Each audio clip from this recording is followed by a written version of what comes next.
Bien, el día de hoy vamos a ver a Jesús como el modelo de un coordinador de una escuelita de predicación. Y fíjense que si uno se preguntara cuál es el corazón del ministerio de Jesús, uno diría que Jesús fue un predicador itinerante. Pero además de eso, él también formó a la primera generación de predicadores cristianos. Y hoy vamos a ver los diferentes roles que un coordinador de una escuelita de predicación tiene que aprender a desarrollar en su ministerio, y nos vamos a inspirar en la vida de oración de Jesús, tal como nos lo narra el Evangelio de Lucas. Y a partir de este Evangelio vamos a ver entonces los 4 roles del coordinador de una escuelita de predicación. El primero de ellos es que el coordinador se prepara. El segundo es que el coordinador preside. El tercero, el coordinador promueve aprendizaje. Y el cuarto, el coordinador planifica su crecimiento. El primer rol de un coordinador de una escuelita de predicación es que el coordinador se prepara. Y vamos a explorar el primer momento en la vida de oración de Jesús, tal como nos lo narra el Evangelio de Lucas, capítulo 3, verso 21 y 22. Y la palabra de Dios dice así: aconteció que cuando todo el pueblo se bautizaba, también Jesús fue bautizado, y orando el cielo se abrió, y descendió el Espíritu Santo sobre él en forma corporal como paloma. Y vino una voz del cielo que decía: tú eres mi Hijo amado, en ti tengo complacencia. Muchos estudiosos de la Biblia llaman a este momento de la vida de Jesús como parte de lo que se llama la etapa de su preparación. Y cuando Jesús está siendo bautizado por Juan el Bautista a las orillas del río Jordán, Jesús era un total desconocido. Si tú le preguntabas a alguien en ese momento: ¿has oído hablar de Jesús de Nazaret?, probablemente la gente te hubiera dicho: ¿quién es Jesús de Nazaret? Y qué lindo cuando uno ve que este fue un tiempo en el que Jesús se prepara en oración. Se prepara siendo capacitado por el poder del Espíritu Santo. Se prepara oyendo la voz de su Padre. Sin este tiempo de preparación, hubiera sido imposible que después hubiera enfrentado al diablo en el desierto y hubiera salido vencedor. Y si Jesús, siendo el Hijo de Dios, tenía que prepararse, ¿cuánto más nosotros? Pero el segundo momento en la vida de oración de Jesús, en Lucas capítulo 5, versos 15 y 16, dice así: pero su fama se extendía más y más, y se reunía mucha gente para oírle y para que le sanase de sus enfermedades. Mas él se apartaba a lugares desiertos y oraba. Miren cómo en la preparación de Jesús ora cuando empieza su ministerio, y cuando ya su ministerio está en su máximo apogeo, dice el texto que su fama se extendía más y más. Jesús es el hombre del momento. Mucha gente quiere oírle, mucha gente viene a él porque quiere ser sanado de sus enfermedades. Pero qué impresionante cómo Jesús aprende a tomar distancia y va al desierto y ora. Miren cómo cada momento importante en la vida y el ministerio de Jesús viene precedido por un tiempo de preparación en oración. Y producto de este tiempo de oración es que Jesús sale con la valentía de comenzar a perdonar los pecados, sabiendo que esto iba a traer un gran rechazo y una gran oposición de los líderes religiosos de su tiempo. Así que vemos en estos dos primeros momentos de oración de Jesús, cómo Jesús se prepara, y un coordinador de una escuelita de predicación tiene también que prepararse, por supuesto, en oración, pero tiene que aprender a preparar la reunión. La preparación es importante para que el resultado de nuestro trabajo sea fructífero. Bien, luego de haber visto que el primer rol del coordinador de una escuelita de predicación es que tiene que aprender a prepararse, el segundo rol de un coordinador es que el coordinador tiene que aprender a presidir. Y miren justo como el tercer momento en la vida de oración de Jesús, tal como lo narra Lucas capítulo 6, versos 12 y 13, tal vez es uno de los primeros actos de presidir de Jesucristo. Dice ahí en el verso 12, en aquellos días, Él fue al monte a orar y pasó la noche orando a Dios. Y cuando era de día, llamó a sus discípulos y escogió a 12 de ellos, a los cuales también llamó apóstoles. Miren cómo este primer acto de presidir de Jesús tiene que ver con que en medio de la multitud de hombres que lo seguían, ahora Él tiene que elegir a 12. Y miren que según los relatos paralelos, esos 12 fueron elegidos para que estén con Jesús y para enviarlos a predicar. Si es así, este sería el primer antecedente nuevo testamentario en que vemos realmente a Jesús como un coordinador, eligiendo a los miembros de su escuelita para darles un entrenamiento para luego poder enviarlos a predicar. Así que esta es una escuelita de predicación.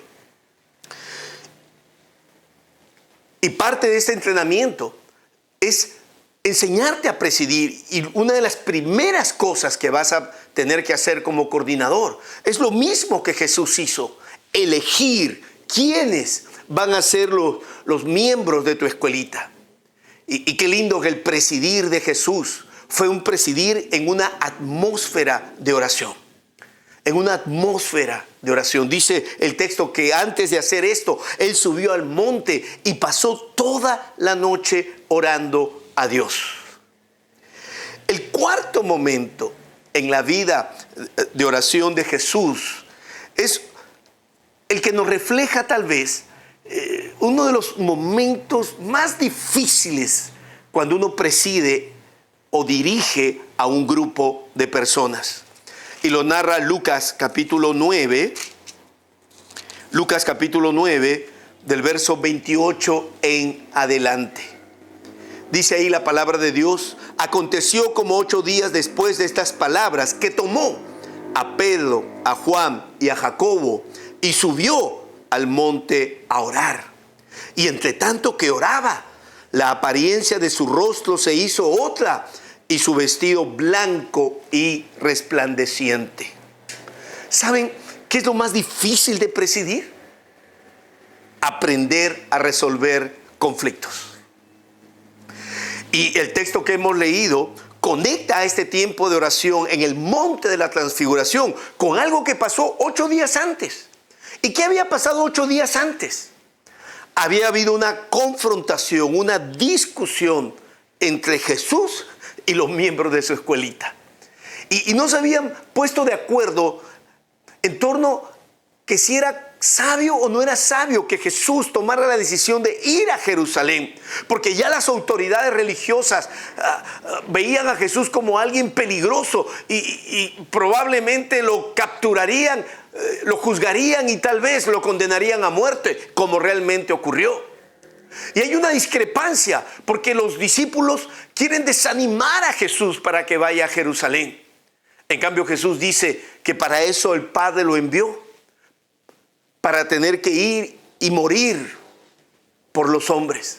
Así que en medio de esa discrepancia, fíjense cómo se resuelve. No se resuelve a la manera de la cultura latinoamericana, ¿no? O como muchos líderes religiosos resuelven las discrepancias en la iglesia.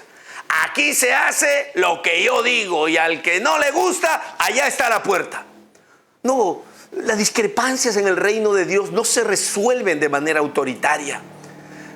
Miren cómo Jesús toma los cabecillas, ¿no?, de la discrepancia, Pedro, Jacobo y Juan, y los lleva al monte a orar, para que sea Dios mismo el que revele cuál es su voluntad. Y finalmente en el texto sabemos que Dios respalda plenamente que la decisión que Jesús ha tomado de ir a Jerusalén a morir cuenta con el respaldo de la ley, de los profetas y de Dios mismo. Tenemos que aprender a presidir como Jesús, en una atmósfera de oración, sobre todo cuando surgen conflictos. El primer rol de un coordinador es prepararse. El segundo rol de un coordinador es aprender a presidir. El tercer rol de un coordinador es que un coordinador de una escuelita de predicación tiene que promover el aprendizaje. Y miren cómo el quinto momento en la vida de oración de Jesús apunta en esa dirección. En Lucas capítulo 11, versos del 1 en adelante, Lucas nos recuerda el siguiente acontecimiento. Aconteció que estaba Jesús orando en un lugar, y cuando terminó, uno de sus discípulos le dijo: Señor, enséñanos a orar, como también Juan enseñó a sus discípulos.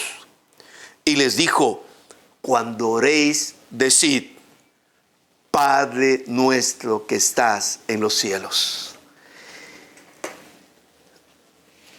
Un discípulo miraba a la distancia a Jesús orar. Y dice el relato que cuando terminó de orar Jesús, el discípulo se acercó y le dijo: Señor, enséñame a orar. Pero hay que entender lo que le está pidiendo.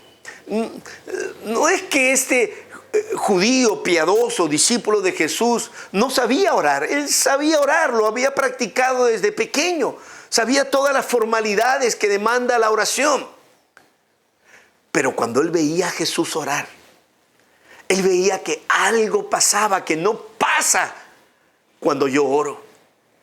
Y es por eso que se acerca a Jesús y le dice: Señor, enséñame a orar. Y déjeme decirle que una de las cosas más difíciles de enseñar y de aprender es a orar. Porque la oración demanda un aprendizaje con el ejemplo, ¿no? Con el ejemplo. Por eso primero el discípulo ve a Jesús orar. Miren cómo Jesús modela oración para él. Y lo segundo, sobre todo en educación de adultos, no solo basta dar ejemplos concretos con la vida, sino también hay que ser muy prácticos. Miren cómo en la enseñanza de Jesús es tan práctico que casi le da una oración para repetir de memoria. Le dice: mira, y cuando ores, ora así. Y casi le pone palabra por palabra en la boca del discípulo. Aquí vemos a Jesús promoviendo aprendizaje. Y esta es una de las cosas más importantes en un ministerio de predicación como el nuestro. Y es que si uno quiere enseñarle a alguien a predicar, primero tiene que enseñarle a orar. Por eso los coordinadores tenemos que aprender a orar la palabra, ¿no? Saber que un texto, antes que ser estudiado, antes que ser predicado, ese texto tiene que ser orado delante de Dios. Un coordinador promueve el aprendizaje como Jesús lo hacía. Hasta aquí hemos visto 3 de los 4 roles de un coordinador de una escuelita de predicación. El primero de ellos es que el coordinador se prepara. El segundo, el coordinador preside. El tercero, el coordinador promueve aprendizaje. Y ahora vamos a desarrollar el cuarto. Y continuamos siendo inspirados en la vida de oración de Jesús. Y uno de los últimos momentos de oración de Jesús, antes de ser apresado y de ser ejecutado en una cruz, es este. Dice Lucas capítulo 22, del verso 41 en adelante. Y él, Jesús, se apartó de ellos a distancia como de un tiro de piedra, y puesto de rodillas, oró, diciendo: Padre, si quieres, pasa de mí esta copa, pero no se haga mi voluntad, sino la tuya. Y se le apareció un ángel del cielo para fortalecerle. Y estando en agonía, oraba más intensamente, y era su sudor como grandes gotas de sangre que caían hasta la tierra. Miren cómo el autor de Hebreos recuerda este tiempo de agonía intensa de Jesús. Y lo recuerda básicamente como un tiempo de crecimiento en la vida de Jesucristo. Dice Hebreos capítulo 5, versos 7 y 8. Miren cómo el autor de Hebreos entonces recuerda ese tiempo de oración de Jesús en Getsemaní. Lo recuerda así: y Cristo, en los días de su carne, ofreciendo ruegos y súplicas con gran clamor y lágrimas al que le podía librar de la muerte, fue oído a causa de su temor reverente. Y aunque era hijo, por lo que padeció, aprendió obediencia. Aprendió obediencia. Realmente es fascinante cuando uno ve a Jesús en ese tiempo de oración. Muchos dicen que en la cruz, cuando fue crucificado, Jesucristo clavó su cuerpo en la cruz, crucificó su cuerpo en la cruz. Pero en este tiempo de oración, Él crucificó su voluntad. Cuando le dijo a su Padre: pasa de mí esta copa, pero no se haga mi voluntad, sino la tuya. Miren esta lucha de voluntades entre la voluntad de Jesús, que apuntaba en una dirección, y la voluntad de su Padre, que iba en una dirección contraria. Miren cómo Jesús se humilla en obediencia y termina alineando su voluntad con la voluntad de su Padre, aunque ese camino lo llevara a la cruz, al sufrimiento y a la muerte. Y el autor de Hebreos recuerda este tiempo como un tiempo de aprendizaje. Dice que aquí Jesús aprendió obediencia. Y aprender es una etapa de crecer. Lucas, quien hemos estado revisando, cuando habla de la infancia de Jesús, dice que Jesús crecía en estatura y en gracia y en sabiduría para con Dios y con los hombres.